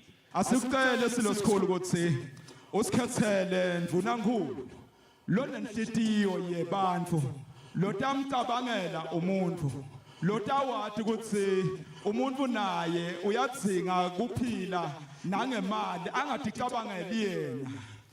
Kunamalunga eParliamente leswakhethile afike amanas anciphise kwakhiwa kwemasekhula lamasha kuthi bona batewudla kahle sivele lesibakhethile sibulawa yindlala. Investors bese afika ayasilada nga 1,500. What can you do with 1,500? Mabasilike ndunankulu asibukele njengalapha etimbungeni nabo MP nemkhopho enkundla neduna lenkundla kwekuse cha sicela ngibeke inhlonipho bona labo asibukele lapho ukuthi babe nenhlonipho lapha esiveni ngobe babe khona lapha nje ngesive yibe kumini lengucelako celela lokwabogogo nabomkhulu kwekuse isithuthu ngosiyami imali evele kunelive kunesive kunebuve ndunankulu lesingamthandza simthakasele ngumuntu lotawukwati abuye abuthandze buve besive salelive. Ngihambisana nawe Ngwenyama ekwendeni kwakho kwekuthi batshali imali nabangena la eSwatini batawu invest lo mkhicito ungaphumi la eSwatini ungakahlungwa besithi umnotho nasobuyele Ngwenyama akuvulwe ledulu sale ukhawula silo sikhulu kuthi ngathi nasengihlanganise iminyaka lengamashumi lasithupha bese ungengetela iminyaka lesihlanu kulona lelo office ngaleso sento leso Ngwenyama ubambelela live nangabe mlamuli asafika eminyakeni lengamashumi lasithupha akahamba abuyele ekhaya uvula imisebenzi aqhashe abantu labasha kuvulelwe abantu labasha futhi bahambe baye emsebenzini ngoba basenemandla kuyawusebenza. Principal Secretary at the Ministry of Economic Planning, Kusile Mlangeni, says government is committed to developing and making sure that there's sustainable development. The PS has been speaking during a signing ceremony of a memorandum of understanding on food aid for neighborhood care points. The government of Japan has donated 28 million emalangeni to the Kingdom of Eswatini to provide aid in the form of food assistance for children in neighborhood care points through the World Food Program. The PS in the Ministry of Economic Planning, Kusile Mlangeni, welcomed the assistance on behalf of government. We want to develop, we want to have sustainable development that leaves no one behind. We are very happy that our partners, Japan, have been with us, have contributed so much to the development of this country. They have supported through a number of projects in different sectors, including agriculture, health, water and sanitation, food security. Japan Ambassador to Eswatini Shigeru Oshio said, through this assistance, orphans and vulnerable children will be provided with adequate meals. Will be provided with hot meals so adequately meet their basic food and nutrition needs, and will be able to access quality early child care. WFP Country Director Deepak Shah said the future of Eswatini rests upon its young generation. The future of Eswatini rests upon its young generation. The creation of safe and conducive learning spaces for girls and boys is pivotal in equipping them with the knowledge and skills necessary to become productive contributors to society. With this support, the government of the Kingdom of Eswatini, together with the World Food Program, will continue to implement the Neighborhood Care Point program benefiting over 30,000 children. Reporting for Eswatini TV News, I'm Samkal Siwekoza with Zikumbuzo Dlamini Mbabane. 4 major hospitals will offer birth registrations from next month. This is after the United Nations Children's Fund donated equipment worth over 500,000 emalangeni to the Ministry of Home Affairs for the support of birth registrations in health facilities around the country. The Principal Secretary, Nhlanhla Malo, says they are hoping that at a later stage they will help eMaswati who have not registered their children in nearby communities. 550,000 emalangeni is a role that we are playing in making sure that the rights of children are fulfilled. The Principal Secretary in the Ministry of Home Affairs, Nhlanhla Nxumalo, says the equipment will be shared among 4 facilities. And, we are targeting quite a number of centers, including Mbabane Government Hospital, which we already have an office there, as well as at the RFM in Manzini. We're also targeting Good Shepherd, Pigs Peak, Mangayane, Tlatikulu Government Hospital, as well as Mkuzweni Health Center, Nhlangano Health Center, Matsapa Health Center, and Tobelweni. Our target is that all facilities or health facilities that have maternity services must have a unit or a small office that is going to take care of the registration of children at birth, so that every child before leaving the health institution has a birth certificate. According to the Civil Registration and Vital Statistics Report 2022, 28,541 births occurred in hospitals around the country in the same year, and only 12,477, which is 41% of the total births, were registered in the Ministry of Home Affairs. For Eswatini TV News, Nelson Langamandla, Mbabane. The gender officer at the Deputy Prime Minister's office, Nomzamo Dlamini, says Sibaya has encouraged them to work harder to end gender-based violence after seeing Eswatini echoing their words that there is a need for everyone to play their role in ending gender-based violence. Dlamini said this after submissions at Sibaya, where Eswatini called for more stringent policies and laws to end this form of violence.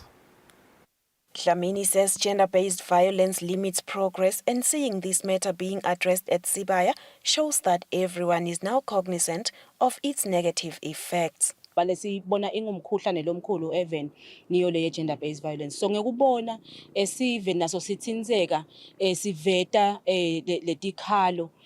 We have been advocates of the need to end gender-based violence. Seeing Eswatini address this matter at Sibaya gives us the hope that they now understand that gender-based violence needs to be addressed and with great urgency. It is time that we understand that this kind of violence creates barriers for women's economic growth. Women say abuse is not a solution, but dialogue should always take precedence. Nangabe kukhona la position ekhona noma kumbe nababe noma kumbe nemfana noma kumbe naleso sihlobo sihlale phasi silungise sicanjuse manje kume phela kuyekeleke kukhulunyiswana iwele emthethweni lana kubulalana akuyekeleke konke sekunikele kuNkulunkulu. The country's authorities have made it clear that gender-based violence is a heinous crime. For Eswatini TV News, Nelson Langamandla, Mbabane. The family of Lungelo Gina, who is known as Smalls the comedian, says they are still in disbelief following the sudden death of the comedian. Family representative Vio Dlamini described Smalls as a unifier. Lungelo Gina, who was popularly recognized as Smalls the comedian, said he lost his life in an accident on Tuesday. The Eswatini Television Authority visited the Gina homestead in Lozita on Wednesday. Vio Dlamini, who spoke on behalf of the family, said he hasn't come to terms with the death of Smalls, who passed away on October 24th in a car accident, and his sister wept as she spoke about his brother. As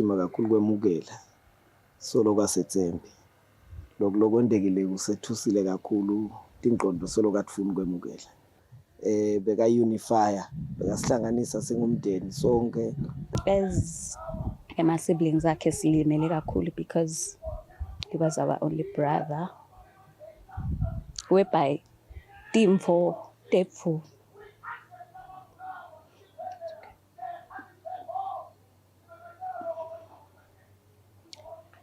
Whereby besasibuyele ukuthi team for Tefu nguye always going to take the lead corner is nguye Budwefu. The sudden death of Smalls the comedian has left a big hole in the world of entertainment, and the Gina family is yet to share details of the funeral. Reporting for Eswatini TV News, I'm Samkalsiwe Khoza with Zikhumbuzo Dlamini, Lozita.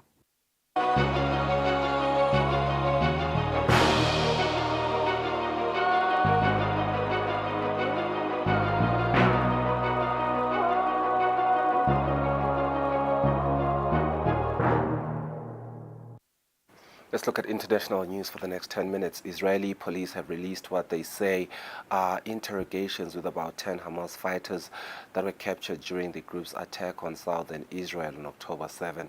Viewer discretion is advised on the visuals. October 7th, a few minutes before the assault on southern Israel began, about 1,000 Hamas militants get ready. Most would be killed during the operation, but about 10 would be taken prisoner by Israeli security forces.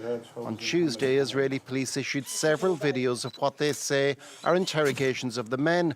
They yield a number of vital details, particularly on the orders given. قتل الرجال الأسر اللي هو النساء والمسنين والأطفال. The same orders, they say, given to all. احنا كان يحكينا محمد ناخذ البطش ونسوي المجموعة. قالنا احنا مهمتنا كفر عزة بدنا نقتل بدنا نقدر نخطف زي كذا يعني. The men give police a chilling account of what happened. شو عملت؟ بخشنا على الشبيك والابواب ومين طاقتين؟ طخشت مرة كبيرة. ايه كانت قبالة ولا ايش فاهم؟ تفاجأت فيها. شو عملتوا كمان في الدور؟ ولعنا ضرير ولعنا. They confirmed their orders were to sow terror and also film their acts. هذه البنت وقفت صوروا ما حسب فيه كانوا يقولوا طخوها فيه قال لا ما طخوهاش خذوها اسيره. The prisoners also spoke of the rewards promised them. لأنه في غزة اللي باخذ أسرى له مكافأة. قديش المكافأة قالوا لكم؟ شقة منزل بيت $10,000. مين قال لكم إياها هاي؟ كانوا يحكوها في القسام. The police say they've recorded interrogations of all the men arrested on October 7th. Israel's ambassador to the United Nations called on the United Nations Secretary-General Antonio Guterres to resign in response to comments he made on Tuesday in which he alleged violations of international law in Gaza. Guterres also said that the Palestinians had been subjected to 56 years of suffocating occupation, telling the United Nations Security Council it is important to also recognize the attacks by Hamas did not happen in a vacuum. Third meeting of the UN Security Council and still deep divisions over the Israel-Hamas conflict. Member states are trying to agree a resolution to condemn Hamas and back a cessation of hostilities. But as the negotiations continue, so does Israel's bombardment of Gaza. I'm deeply concerned about the clear violations of international humanitarian law that we are witnessing in Gaza. It is important to also recognize the attacks by Hamas did not happen in a vacuum. The Palestinian people have been subjected to 56 years of suffocating occupation. His comments caused outrage among several top Israeli officials, including the Minister of Foreign Affairs, who pointed to the several children and babies killed or taken hostage by Hamas. Abigail, 3 years old. Tell me, what is a proportionate response for killing of babies? How you can agree to a ceasefire with someone who swore to kill and destroy your own existence? How? Israel's ambassador to the UN went a step further. This is a pure blood libel, and I think that the Secretary General must resign. Obviously, our government will have to reassess our relations with the UN and its officials that are stationed in our region. The Palestinian Foreign Affairs Minister adopted a more sober tone as he responded, also taking aim at the Security Council. The ongoing massacres being deliberately and systematically and savagely perpetrated by Israel under its illegal occupation must be stopped. The Security Council has a duty to stop them. Continued failure at this council is inexcusable. Let's not forget that the United States is trying to push a draft resolution for humanitarian pauses while condemning Hamas for its attacks. Russia rejected the motion and put forward its own draft, including a longer-lasting ceasefire. Both proposals include measures to address shortages of food, water, fuel and medical supplies in Gaza. Humanitarian aid has trickled into Nessa Hospital in the southern city of Khan Yunis in the Gaza Strip, but it's just a temporary fix. It is true that a small amount of aid has arrived, but it's simply not enough to meet the huge demand for medical supplies. This was said by Nahed Abu Taima, who is the director of the Nessa Medical Complex. One key supply missing is fuel.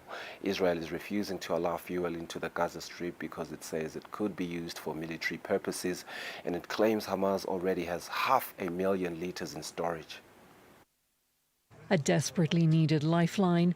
Medical supplies are unloaded in Gaza, part of the humanitarian relief that's begun trickling in.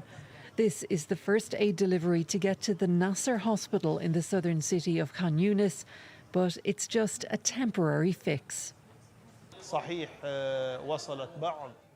It is true that a small amount of aid has arrived, but it's simply not enough to meet the huge demand for and use of medical supplies.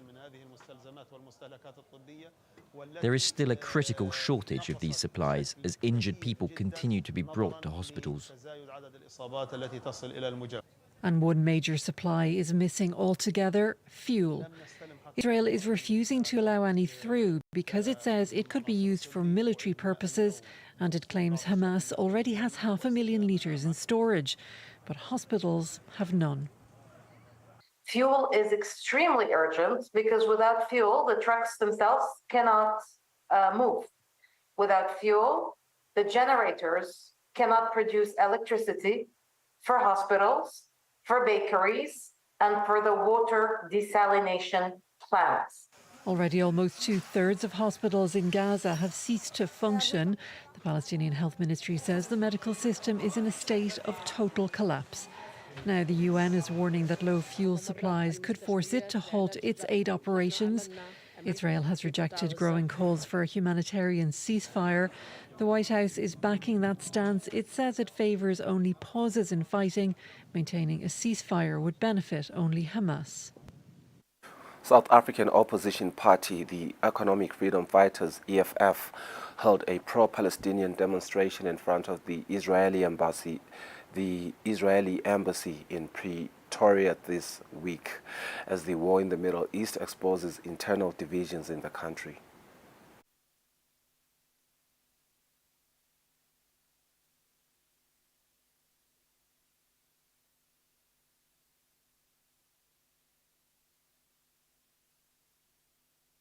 We'll move on to the next story. U.S. House Conservative Republican Johnson as Speaker.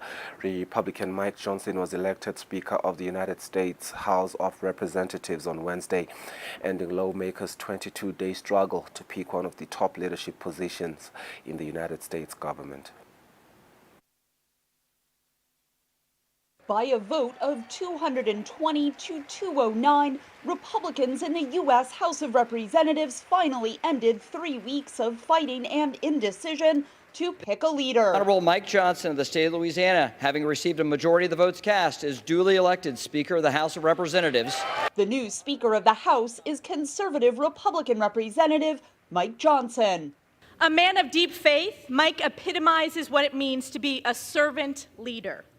A deeply respected constitutional lawyer, Mike has dedicated his life to preserving America's great principles of life, liberty, and the pursuit of happiness. The lower chamber of the U.S. Congress has been without a leader and unable to pass legislation since October 3rd, when Republican Kevin McCarthy became the first ever Speaker of the House to be removed from power. 8 conservative members of his own party, along with all Democrats, voted him out for passing a short-term funding bill for the government. There's been a lot of internal turmoil within the Republican conference for really the last decade or so, and it's been slowly piecing and becoming more exposed in more public ways. And this really hit the head when the funding battle was necessary to fund the government. Speaker McCarthy couldn't find enough votes within his own conference. 3-term Congressman Johnson was nominated late Tuesday after Representative Tom Emmer withdrew his candidacy following former President Donald Trump's social media post criticizing him for being a Republican in name only. Trump praised Johnson early Wednesday. I think Mike Johnson is doing very well. He's a tremendous congressman, respected by everybody. I hear it looks like it's really good. I haven't had one negative comment about him. Everybody likes him. Just respected by all. Johnson, who is now second in the presidential line of succession after Vice President Kamala Harris, is strongly anti-abortion and was one of the leaders of the effort among Republican lawmakers to overturn the results of the 2020 election. All 209 House Democrats voted for their leader, Hakeem Jeffries, and warned Johnson's views are too extreme. Has this been about something else? Has this been about a focus of House Republicans to find the person who can pass their extreme litmus test to oppose marriage equality, enact a nationwide abortion ban without exceptions, gut Social Security and Medicare, and support overturning a free and fair election? U.S. lawmakers have just 23 days until the short-term government funding bill runs out. They are also expected to debate the White House request for $61 billion in aid to Ukraine and $14 billion in aid for Israel. Let's take a look at our today's weather focused and then go for an ad break.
This weekend is Eswatini, your official weekend party starter. Tune in for the best of entertainment. We're bringing you the hottest music videos and live studio interviews with your favorite celebrities. We're giving you a front row seat to the latest fashion trends as well as your weekend gig guide. Join us live on social media and call in to send your shout outs. Be sure to catch our movie segment where we review and give updates on all latest movies. Catch This Weekend Eswatini every Friday at 5:30 p.m. live on Eswatini TV.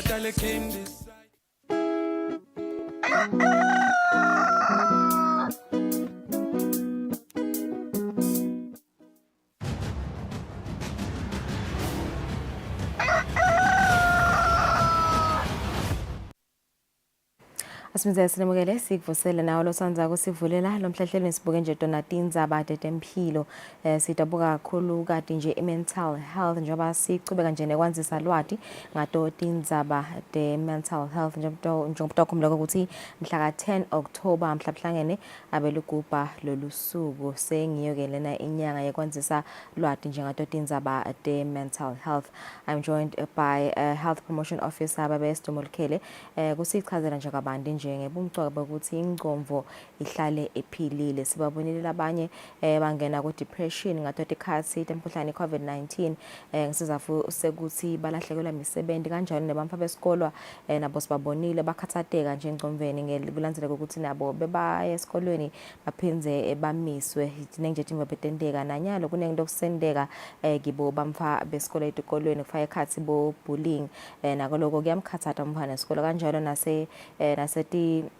nasemisebenzini tisebenzini nato tiyaphathwa depression ngesizafu sekuthi adiphatheki kahle sinayeke lapha stomokele kodwa sichazela nje kabantu njengebomcwako ukuthi kubaleka kanganani ukuthi ingqomvo ihlale ephilile asekuvusele babelikhele seba ngokuthi ube nathi lo mhla ekseni selo sikiye inyanga yemphala lenkolelo ukuthi nani nelitiko letempilo nibukele inyanga lena nje njengenyanga yekwanzisa lwati ngayo i-mental health awareness ngifuna sibuke kakhulu kade nje namuhla sibuke mental health awareness kubantwana etikolweni kanjalo nasemisebenzini ingabe vele mhlambe la ebamfaneni nje siyadla ukuthi bamfana nabanye vele kwanze ukuthi umfana bayambhulisha esikolweni akamane umfana kashesha khulume uma ngabe abhulishiwe uyayicabanga lemvo emuhle agcina mhlambe sekenda timvo leti strange ingabe vele mhlambe ngitiphi impawu nje lesingatibona emfaneni lesita leti ngasitshengisa ukuthi khona longahambi kahle ngaloyo mfana loyo. Siyabonga kakhulu umsakati kwamukeleka ehlelweni kube kuvusela nakumbukeli. Indzaba lesiyitsinzile indzaba lemcoka kakhulu kutsinzeka engqondweni ukhanza ukuthi kuyaphuta lokuthi kusonzetwe emtholampilo ikakhulu ngoba kuba nesimo lokhanza siside letinhlungu emtimbeni umuntu uvama kusonzela emtholampilo nakatawuba ngilova lokulesithi pain ukhanzeke ukuthi soyasenzela emtholampilo. Nasiconza-ke kulendzaba yebantwana bantwana esikhathini lesiningi bakubika lebakubikako kodwa ukhanzeka ukuthi akuthatheki ngebumcoka kuloyo lokulalelako. Sesitawubona-ke ngetimpawu lo mntwana nangabe besasesigabeni lesitsite aphindze enta ngendlela lekhomba kulandzeleka eklasini kufundza kwakhe nekudlala kwakhe kulala kwakhe nekudla kwakhe. Kutase kuba nelushintsho kuloko kodwa ukhanza mhlawumbe asangasakhona kulala kahle seyuyethuka ebusuku uyavuka uyagijima uphindze hayibuyela wena ulale kulokunye ukhanza ukuthi sewuyafeyila sewenta tindwa ngendlela lekhomba ungathi uyajika kukhula kwakhe lokhu lesithi regression so ubuyela mhlawumbe uyachama ebusuku kanti bese kengcile kuleso sigaba so uyatonela sekuyakhomba lokuthi uhle abuya nemanceba langatholakali kahle lokuthi ngabe ulinyetwe yini nanithi niyabuta angakhululeki kahle lokunitshela lokuthi ulinyetwe yini ngekuthi mhlawumbe lo mhluku betako uyamesabisa lokuthi wabika ngidakwenta lokungetulu kwaloko tithi batinyentana mhlawumbe nendlela yakhe yekudla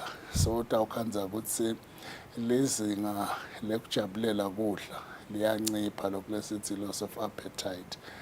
Kulokunye uyalahlekelwa tintfo kanyenti ipenseli yakhe seyilahlekile imali yakhe lesimuphe yona lakhaya seyilahlekile and angacaci lokuthi kulahle kanjani kanti kunalona lomemukako le esikolweni kungaba kunyenti lokuthi impawu kuhlukane-ke nalokuthi lo mntwana usuke anganani lo munye ubese ulahla labangani lebekakubo ngoba sinako lokuthi bantu baba ngamabutho ngekuphilelana nebantwana baba nako lokho so bese uyakhwesha kulabangani labekaphila nabo so yati isolate shothi sekunenge lokugijima lamcondweni wakhe lokukhomba ukuthi ukhathatekile so kungaba kucucutela nje ukuthi sisakhuluma ngato tindzaba tekunaka kuhlalisana kwethu asikunake naloku lokutsinza abantwana ngoba sibantu siyaye sibe ngazuthi imizwa inakeka kahle nawumdzala kanti wonke umuntu nje kusukela abelekiwe umntwana lokukhala kwalo luswane lusuke lubika lokuthi khona lokungasahambi kahle kulo kufuna-ke sibuke-ke ukuthi ngabe lukhaliswa yini nasitawuchubeka siluyekele lukhale lugcina lungenile kulesigaba sekukhathateka nalo lokhansako nalona lo sagijigijima naye kunetigaba ngetigaba temizwa yabo lena ingakanakwa iyafika la kutsenini imtsinze engcondweni so utawubona sekephuta kwenta tinto letentiwa abantwana labakuleso sigaba msakade. I think sise lapho nje indzabeni yebantfwana besikole ababelikhele nelenye indzaba mhlawumbe lesingathi singayithathela phansi indzaba yemfundzi lo kunebafundzi nje labatiko ukuthi eklasini bona babo number 1 all the time sekutawendeka isikhathi lapho khona kuba khona umfundzi lotamehlula abe ngilo number 1 mhlambe isikhathi lesidze kuyamkhathatha nako lokho umfundzi ukuthi hawu kanjani ngoba ngiyade ukuthi mina ngihlala nginumber 1 so sebenza kamedima so uzama ukubuyela kulesikhundla sakhe le position yakhe ingabe nako lokho batali nje bangazama kanjani bakhulumisa abamfa babo ukuthi cha sisi solo wenda kahle ngibekise so number 2 position 2 noma 3 yena but ufuna lo 1 ingabe mhlambe bothishela kanye nabatali bangabambisana kanjani ukuzama ukumkhulumisa lo mfana loyo.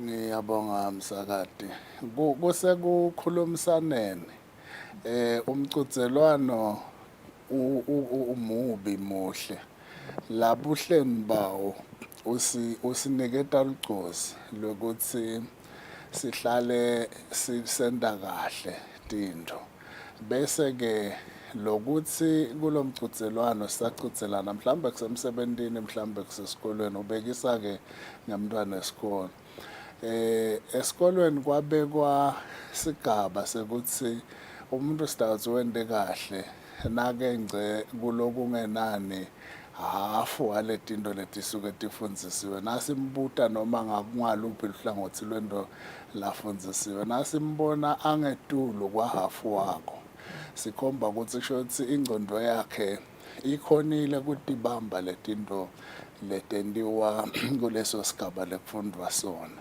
Siyaye sigcizelele ke kubothishela nakubo batali lokuthi lo mqhudelwano awungasifaki la utase usihlukubeta khona ngoba naku phela sewube ngilosembili wena sekunalomunye ke naye losembili lengeke sithi akakhungwe yena kuze kuthi kuhlale wena usembili chubeka utilungiselele ukuthi uhlale wenda kahle kodwa nase kunalo sende kahle kakhulu kunawe akungakhombi ungathi wena awusadi ngoba lokuthi ukhona lamdrumeni webantu labakhonako kuba sembili lokho ke kwenta ukuthi sinciphise lokukhathateka ngoba lokhu lokungakheka ngenzaba ukuthi sengehlulwe ngilomunye akusiko ukukhathateka lebe kungasinika sigaba sesingabe sesihlala phansi vele sesithi vithi sesiyekela konke kuqhuqhutela nje ukuthi sikhulumisane bayashiyana ke bantu kuyaye kubekiswe ngeluhlobo lwengobiyana lekuthiwa ingobiyana tiyazuba lahlahleni but bathi kukhona lelethi nakwendekile yangabambi labeyifuna kubamba khona iyayizama ngisho ukuthi ibulala ngekuthi ikhomba ukuthi isehluleki ngufuna sikunake lokuthi kuba sehluleki kukunika nemathuba futhi kwehluleka entweni kukunika nemathuba ekucalela phansi ukhone kwenda kangcono nase uphinza leso lokho kwehlulile kuwa kukunika emathuba ekusima utokhona ukuthi ungasaphinzi wena uphinze wenca kuleyo ndzawo leyo. Yeah, shokuthi nje lokumcoka lana vele kukhona lo communicator naloyo mvuloyo lombonaka ukuthi wangathi uphansi umoya wakho uphansi. Ukhulumisana kakhulu ngoba sihleti la sihleli khona ngeke kwabelwa uNkulunkulu ukuthi thina sila labanye bangale sibekeleke ukuthi nakwendeka sicuzelana kufuna kungabe ngilokudasenda bese siyacabana noma lokudasenda bese kuqabanga kwethu sekuhlala kukhungethwe ngilokucuzelana ngilobuhle bawo ke umcuzelwano lo kwase kuhlala ke sekuliwa kubangwa ukuthi ungehlulile wena sebubi bawo umcuzelwano ngilokutawenda siphile kahle kubona buhle lobendiwe ngilomunye bese nami ngiyowezama kwenda buhle ngingabe sengidama kuphe kucabanga lokuthi ngabe ngingaphiphita njani loba lomunye lapho ke ngesikhathi sesingasahlalisani kahle sesilimata lokulesithi social cohesion lokwenhlala kahle yethu nje sibantu ngekwetigaba tethu letehlukahlukene. Yeah, sisakhuluma nje ngenhlala kahle ngifuna ke manje babekhelesele sibuka i-mental health emisebenzini ngoba nakhona emisebenzini tiba khona leto dinkinga letiba khona lokucudzelana nje lokucitha khuluma ngako nakhona tiba khona leto dinkinga leto ingabe kumcwanganani ukuthi nato nje tisebenzi tihlale tiphilile engcondweni nje ukuthi mhlambe bacasha bangayenda kuzama nje kona inhlala kahle tisebenzi ibe ngileyo lekahle. Siyabonga msakati emsebenzini yindzawo nayo lemcoka njenganayi yekuba sesikolweni ngomntwana sitawukhumbula lokuthi isikhathi lesinenge sisicitha emsebenzini thina lasebakhulile labasebenzako nawo sekhaya ubuye emsebenzini siba sincane lesikhathi la uhleli khona sewulele ekuseni uvuka emsebenzini emalanga lophumula ngawo mabili nangabe aniketiwe ngaleyo ndlela kulabanye ukhanza futhi ukuthi libalinye so yindzawo lekufuna siyijabulele kuba semsebenzini sicale la kuthenini sisodwa nje ngekulingana ngoba siba netigaba emsebenzini lokulesithi ngama-co-workers noma ema-colleagues labontsanga noma emabutho labekwe ngekwekulingana kufuna siphathane ngekwemukelana ngoba kukhona nakulesiya sikubita ngathi rejection noma i-discrimination lokuthi sihleti nangabe kusangabothishela sihleti e-staff room sesikhuluma emagama lenda lomnye thishela ative angasamukeleki la staff room lokho kungilokutawuba ngakukhathateka sisengacala ukukhuluma ngekuthi head teacher la sikolweni akakunake kuphila kwethu ikakhulu kuleti taka mental ngoba isikhathi lesiningi lokusenta siphute kunaka ukuthi umuntu sothinzeke engcondweni ngilokuthi sinaka ukuthi uphethwe litinyo sinaka ukuthi ubulawa inhloko sinaka ukuthi uphethwe sisu mhlawumbe ulimele la sibona khona ukuthi uyopha singanaki lokuthi umuntu uyalimala spiritually umuntu uyalimala emotionally umuntu uyalimala socially uyalimala mentally namaganyana nje lesiwakhuluma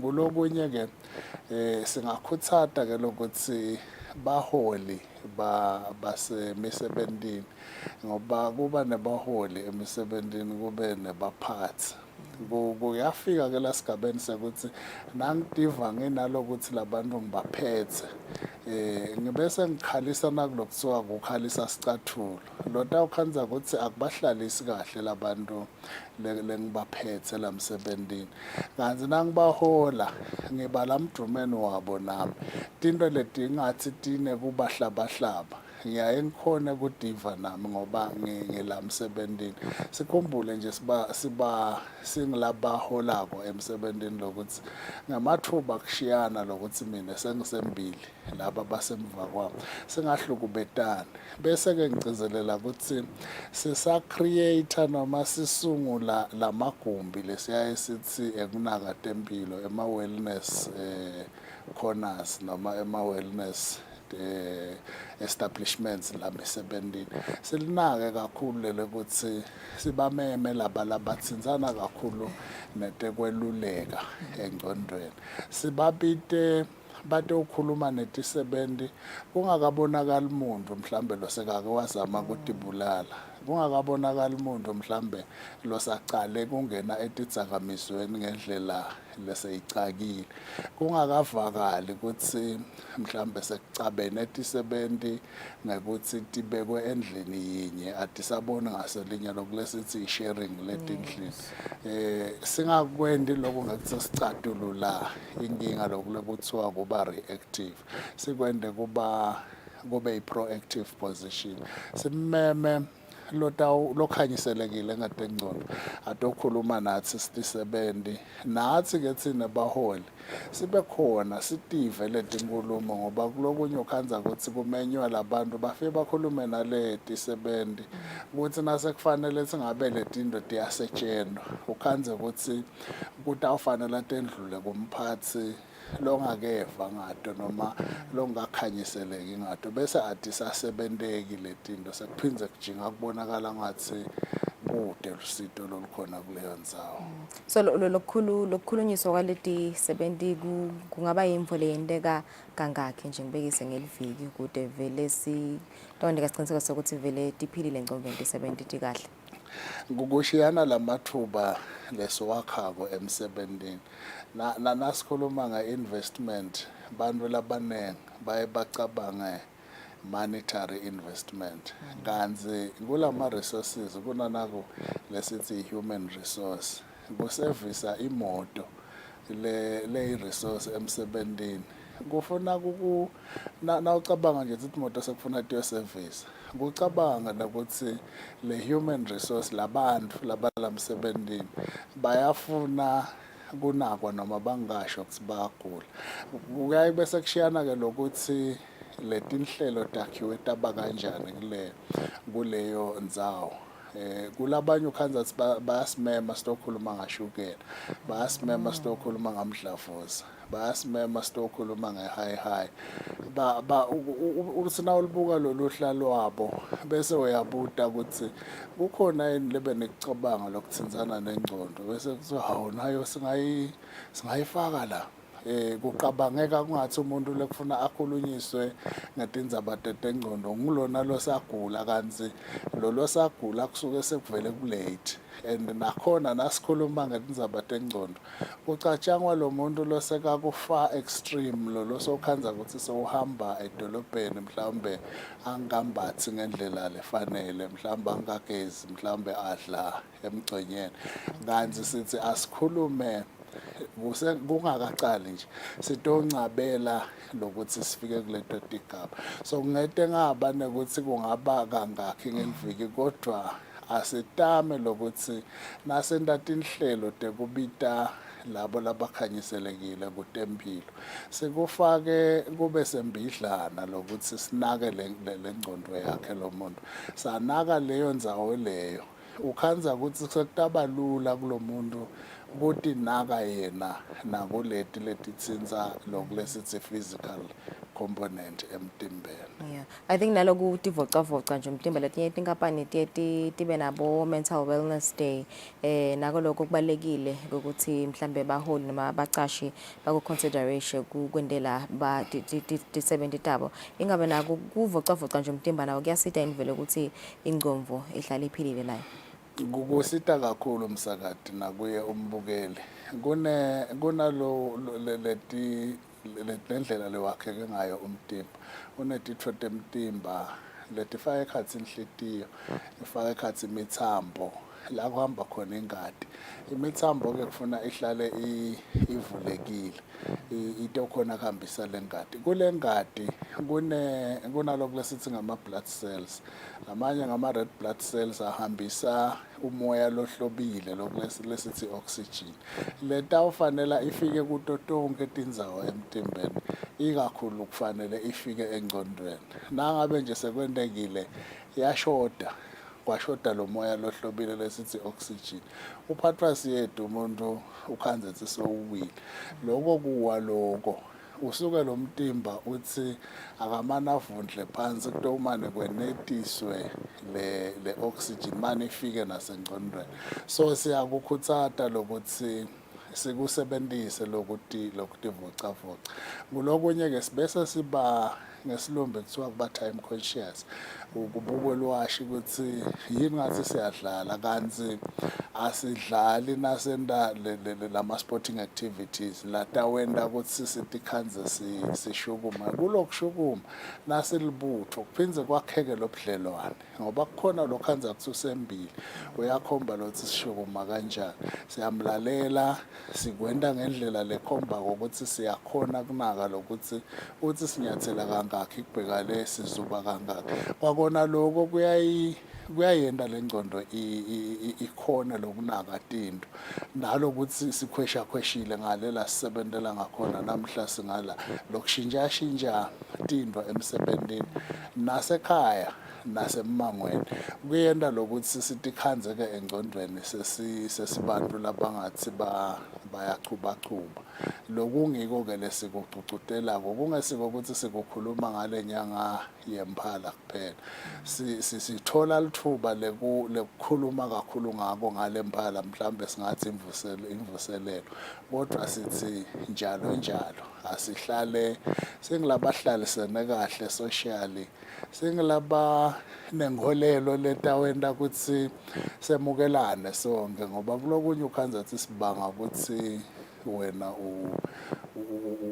ngawuthi traditionalist mina ngiyi-Christian ngime esigabeni sekuthi ngathi le yakho inkolo ayisiyo lengiyo ngileyami ukhanze ukuthi asisakhona ukuhlala kahle sibanga nje lokho kanzi kube besingakukhweshisa engcondweni besingachubeka sibuke lokusiyisa embili so ukhanza ke ukuthi lomnye sowukhathatekile sekufuna kuhle kunakwa ukuthi akanawufika yini ekukhathatekeni losekujulile.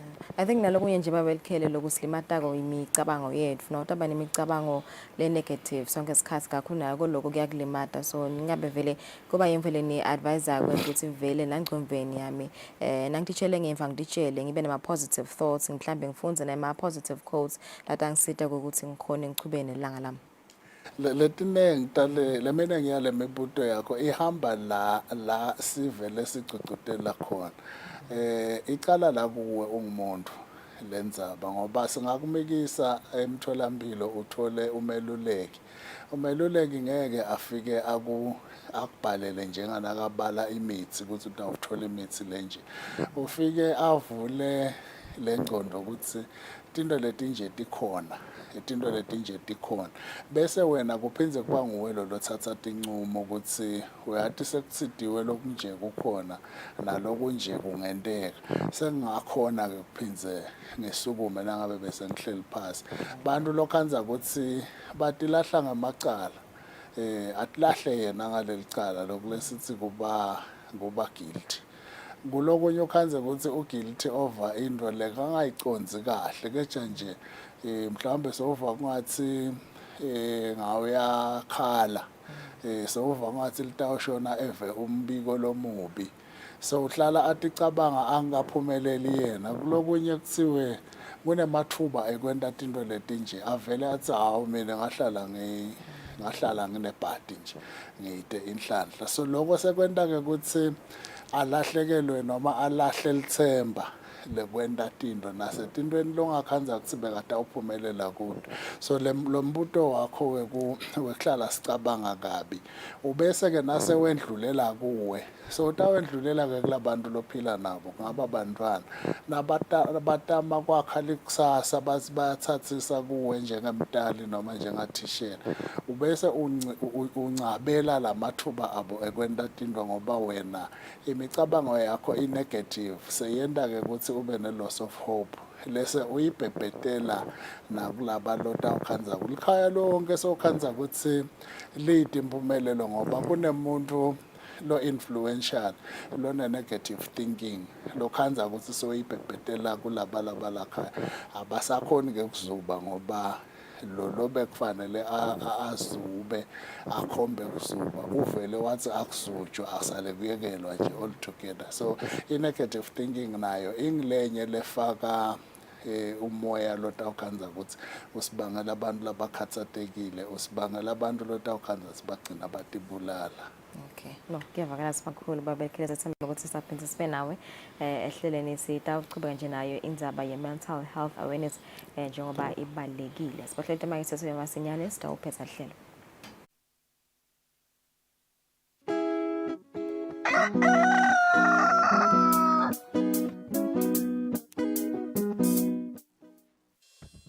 We at Eswatini Television Authority are committed to observing the Eswatini Communication Commission's Broadcasting Code of Conduct. Under the code, we are committed to broadcast news that is current, free from hate speech, accurate, balanced, and fair. From politics to business, health, agriculture, courts, and global news, we bring you the latest updates as they happen, when they happen. We cover all the sporting codes from the football pitch to the chessboards. This is Eswatini TV News.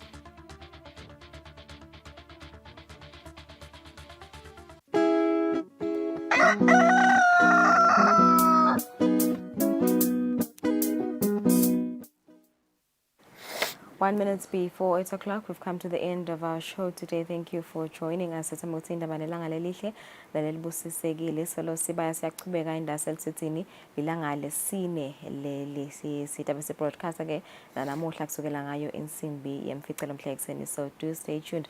Makhona kusibukela kusikujana kanjalo naga YouTube. Malaka we'll see you tomorrow. Ngisala kahle.